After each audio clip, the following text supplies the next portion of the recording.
Student, एक बार फिर से स्वागत है आप सबका हमारे YouTube channel education point coaching classes में। तो बच्चों, आज के इस वीडियो में हम करने वाले हैं वर्कशीट नंबर 87 क्लास 10th विषय सामाजिक विज्ञान। 23 फरवरी की ये वर्कशीट है, तो शुरू करते हैं इस वर्कशीट को। बच्चों, आज की इस वर्कशीट में हम करने वाले हैं रिवीजन इतिहास की। तो सबसे पहला क्वेश्चन है, रॉलेट एक्ट कब पारित हुआ? तो इसका करेक्ट आंसर है ऑप्शन नंबर 3 1919। 26 जनवरी 1919 यानी कि 26 जनवरी 1919 को रॉलेट एक्ट पास हुआ, जिसने भारतीय आम जनता की जो स्थिति थी उसको पूरी तरीके से परिवर्तित कर दिया और ब्रिटिश सरकार को स्ट्रॉन्ग कर दिया। इसके बाद क्वेश्चन नंबर 2, निम्नलिखित में से कौन सा कथन इटली के एकीकरण के विषय के संबंध में सही नहीं है? तो जोसेफ मैत्सनी ने अपने लक्ष्य की प्राप्ति के लिए खुफिया संगठन की स्थापना की, ये तो सही है भाई। प्रधानमंत्री कावर ने इटली संघ की स्थापना के लिए आंदोलन का नेतृत्व किया, ऑप्शन नंबर बी भी ठीक है। 1961 में विक्टर इमैनुअल द्वितीय ने स्वयं को संयुक्त इटली का राजा घोषित किया, ये भी करेक्ट है। ऑप्शन नंबर 4 देख लेते हैं फिर क्या है कि ऑटो वन बिस्मार्क इटली के एकीकरण का सूत्रधार था, ये गलत है। तो इसका जो करेक्ट आंसर है वो है क्वेश्चन नंबर डी। इसके बाद बेटा हमारा जो क्वेश्चन नंबर 3 है वो ये है कि सविनय अवज्ञा आंदोलन सन डैश में वापस लिया गया। तो कौन से सन में सविनय अवज्ञा आंदोलन को वापस लिया गया था? इसका आंसर है 1931। 1931 को गांधी जी ने सविनय अवज्ञा आंदोलन को वापस ले लिया था, क्योंकि जिस आशा के साथ, जिस उद्देश्य के साथ इस आंदोलन को शुरू किया गया था वो अपनी सही दिशा में नहीं जा रहा था। इसके बाद है, ये किसने कहा था कि जब फ्रांस छींकता है तो बाकी यूरोप को सर्दी जुकाम हो जाता है? इसका आंसर है बेटा मेटरनिक।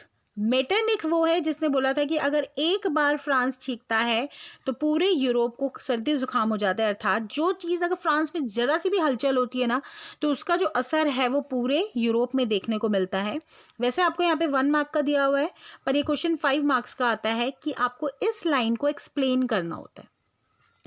इसके साथ ही हमारे पास क्वेश्चन नंबर 5, 6, 7, 8 जो कि हैं 5 मार्क्स के आंसर, तो इनको हम थोड़ा सा डिटेल में करते हैं। क्वेश्चन नंबर 5, 19वीं शताब्दी में महिलाओं के चित्र किस प्रकार राष्ट्रवाद के रूप में परिवर्तित हो गए? उदाहरण देना है। तो देखो, 19वीं शताब्दी में जो पूरा यूरोपीय महाद्वीप था वहाँ राष्ट्रवाद की लहर चल रही थी कि मेरा देश है और इस पर सिर्फ मैं ही अधिकार रखता हूँ, मैं ही रूल करूँगा। तो इसमें महिलाओं के चित्रों को राष्ट्रवाद के रूप में, यानी कि जो फीलिंग्स हैं अपने देश के प्रति, उसमें महिलाओं के रूप में उसको चित्रित किया गया। जैसे कि मारियान जहां फ्रांस के चित्र के रूप में बनी, तो वहीं जर्मेनिया हो गया बेटा, जर्मेनिया है वैसे ये, जर्मेनिया जो है वो करेक्ट आंसर है। जर्मेनिया रिप्रेजेंट करती थी जर्मन को। इसके बाद क्वेश्चन नंबर 2 यानी कि क्वेश्चन नंबर 6, 5 मार्क्स का क्वेश्चन नंबर 2, 31 जनवरी 1930 को वायसराय इरविन को महात्मा गांधी द्वारा लिखे पत्र में कौन सी 2 मांगों की बात की गई? नमक कानून की मांग सबसे महत्वपूर्ण क्यों थी? देखो, महात्मा गांधी ने पहली बात तो टोटल 19 डिमांड्स करी थी। उनमें से एक सबसे महत्वपूर्ण थी कि जो भू राजस्व लिया जा रहा है, यानी कि जो टैक्स लिया जा रहा है लैंड पे, उसको कम किया जाए। और दूसरा विच इज मोस्ट इम्पॉर्टेंट, नमक पर जो कर लगाया जा रहा है, जो टैक्स लगाया जा रहा है, उसको हटा दिया जाए। तो को नमक पे टैक्स हटाना सबसे महत्वपूर्ण इसलिए था क्योंकि गांधी जी ने बोला था कि ये एक आम और महत्वपूर्ण साधन है, यानी कि जो नमक है वो अमीर भी खाता है, गरीब भी खाता है, सब खाते हैं, तो आप इस पे रोक क्यों लगा सकते हो? नमक बनाना कोई बहुत बड़ी प्रक्रिया तो नहीं है, बहुत आसान प्रक्रिया है, तो क्यों आम इंसान उसको नहीं बना सकता? इस चीज़ के लिए गांधी जी ने इरविन को बोला था कि आप या तो जवाब दीजिए, या तो मैं एक नेशन वाइड सत्याग्रह करूँगा और डांडी मार्च करूँगा। और इसी के बाद, डांडी मार्च के बाद, जब गांधी जी ने नमक डांडी तट पर जाके बनाया था, उसके बाद सविनय अवज्ञा आंदोलन की शुरुआत हुई थी। इसके बाद है क्वेश्चन नंबर 7, यूरोप में राष्ट्र के विचार के निर्माण में संस्कृति ने किस प्रकार महत्वपूर्ण भूमिका निभाई है? तो देखो बेटा, कोई भी आंदोलन हो, संस्कृति सबसे बड़ी जो है वो भूमिका निभाता है। उसमें सबसे बड़ी बात होती है भाषा, लोक संस्कृति।